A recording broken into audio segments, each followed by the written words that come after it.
What does the word demon mean to you? Does it conjure up visions of black-cloaked figures, pigs with glowing red eyes, invisible rapists? Or do you think of illustrations and books of fiction? How would you react if I told you that demons were originally considered to be very real and very good? That in my researches in books and on the internet, I have discovered that demons were originally good and semi-divine powers.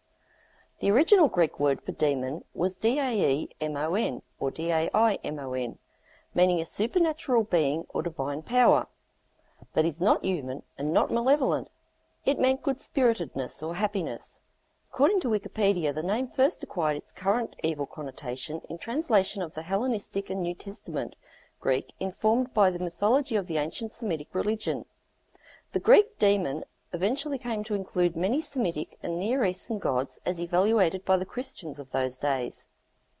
The demon as a lesser spiritual being of dangerous, even evil character, was developed by Plato and his pupil Xenocrates, and absorbed into Christian writings.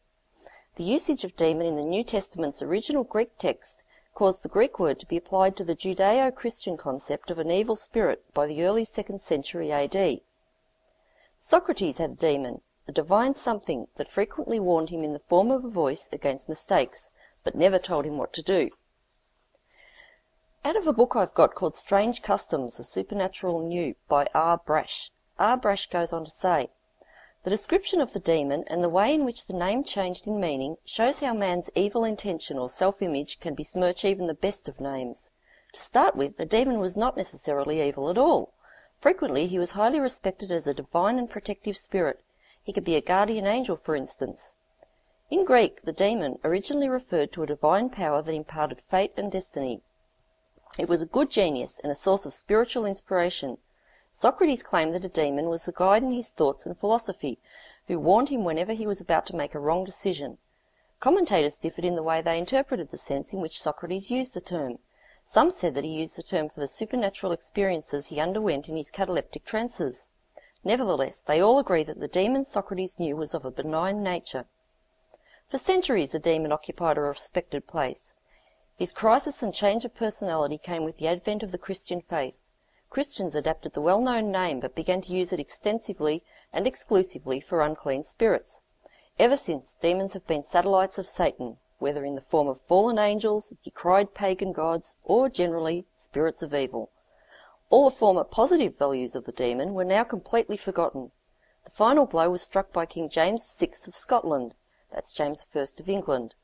He gave the royal approval for the diabolic connotation of all demons, when in 1597 he created out of the demon the term demonology, using it as the title of his treatise on witchcraft. Demons were supposed to have taught humans wisdom and crafts. Iblis, who is also identified with the devil, was actually an angel, and his name was also Azazel. Azazel is an interesting case. He was used as a scapegoat of man's sins. It seems to me that it was easier to put the collective blame of the tribe symbolically onto a goat and send it off into the desert, rather than to accept the blame individually for their own misdeeds and sins and atone for these themselves. Azazel's states of consciousness have been the subject of much discussion, because it is said that he chose to live on earth and marry earth women. One theory says that he was entrusted to preach in heaven as well as on earth, and that in heaven he preached to angels by showing them good works, and that on earth he preached to men by showing them bad actions in order to test them. Azazel taught men how to make swords and shields, and how to make colouring tinctures and dyes. He also showed women how to make cosmetics. The demon Almaros taught men the resolving of enchantments, which may mean the transformation or perfection of magic, or perhaps its dissolution. Baraquezel or Araquael taught men astrology. The demon Ezekiel taught men the knowledge of clouds. The demon Gadriel introduced weapons of war to mortals, aided by Azazel. The demon Kokabel taught men the science of the constellations. Penamu was credited with teaching men the sweet from the bitter, which has traditionally been interpreted to mean herbology and writing. The demon Sarael taught men the phases and courses of the moon, and the demon Shamsael taught men the signs of the sun. Consider, therefore, that demons might be wise, benevolent, humorous beings who are here to help us. If any of the biographical books such as The Entity, The Amityville Horror, or The Haunting, or any of the other cases that I've either read about or watched on YouTube or movies are true, then I ponder 2 points. 1. Why did the humans suppose that these malevolent beings were demons, and not merely some mixed-up angry earthbound spirits? Consider, too, that earthbound ghosts might regard themselves as still alive, and believe that the house is still theirs, and that the new owners are the trespassers and intruders. Point 2. Why do the people in these books react in such a hostile manner? They never seem to try to talk sensibly with the being who is living in the house with them, but they instead try to drive it out with prayers and holy water. They rage at it angrily, and they sob hopelessly. Why don't they try asking it what it wants, and then staying still long enough to listen?